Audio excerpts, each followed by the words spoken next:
Hi friends, ఈ వారం GK క్వశ్చన్లో మనము ఊరంతా నదిలోని అనే టాపిక్లో చేపల పండుగ ఎలా చేసుకుంటారో తెలుసుకుందాం. ఏంటి అంటే వీరు ఇది ఎక్కడ చేసుకుంటారు ఏంటి అంటే ఆఫ్రికా ఖండంలో అతిపెద్ద చేపల పండుగ ఇదేనట. ఏంటిదంటే సకోటో కాలిఫెట్కి కెబ్జీ రాజ్యానికి మధ్యనట 1934లో సంధి కుదరడంతో స్థానికులు ఏం చేశారట, ఈ చేపల పండుగ చేసుకోవడం మొదలుపెట్టారట. మరి అది ఎలా చేసుకుంటారు అంటే, ఎక్కడ ఆఫ్రికా ఖండం అంటే చాలా పెద్దది. మరి ఆ ప్లేస్ ఎక్కడ అంటే నైజీరియాలోని అరుంగు నగరంలో ఉన్న మాథాపతాన్ నది దీనికి వేదికనట. ఒక వేదిక అనమాట. అక్కడ ఉన్న నదిని అక్కడ పంటల కాలం ముగిసి చేపలు పట్టే సీజన్ మొదలయ్యే సమయంలో 4 రోజుల పాటు ఈ పండుగ జరుపుకుంటారట.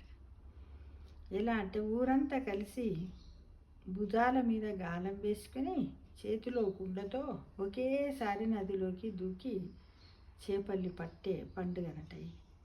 ఎవరు ఎక్కువ చేపలు పడితే వారే విజేతనట.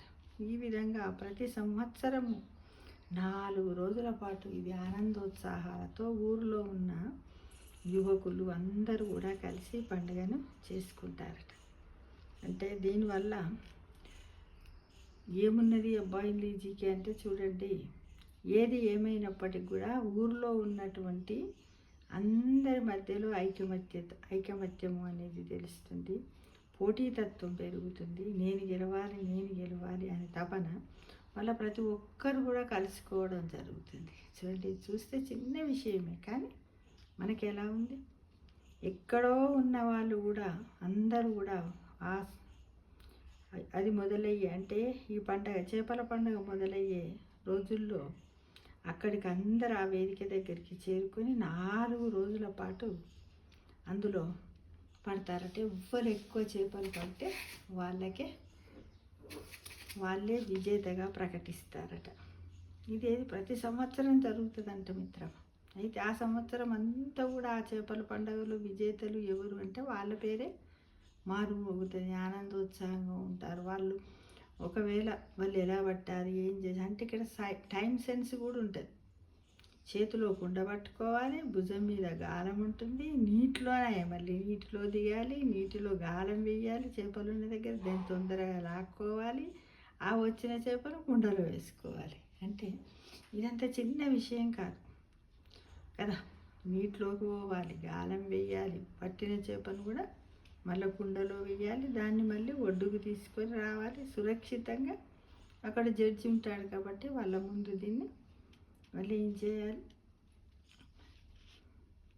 చూపించాలి కదా. డిస్ప్లే వేసి అన్నీ చూపించాలి, కౌంట్ చేస్తారు ఎవ్వరు ఏంటిది అనేది. ఈ విధంగా నాకైతే ఇది చాలా బాగా నచ్చింది. ఊరంతా నదిలోనే అంటే అందరూ కూడా నదిలో ఉంటారు, యువకులంతా కూడా. చాలా బాగా అనిపిస్తుంది. వారిలో ఐకమత్యం ఉంటుంది, ప్రేమాభిమానాలు ఉంటాయి.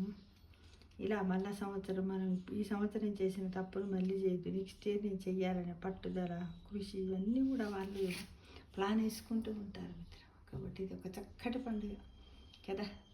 నాకైతే చాలా ఆనందంగా అనిపిస్తుంది. Thank you for watching.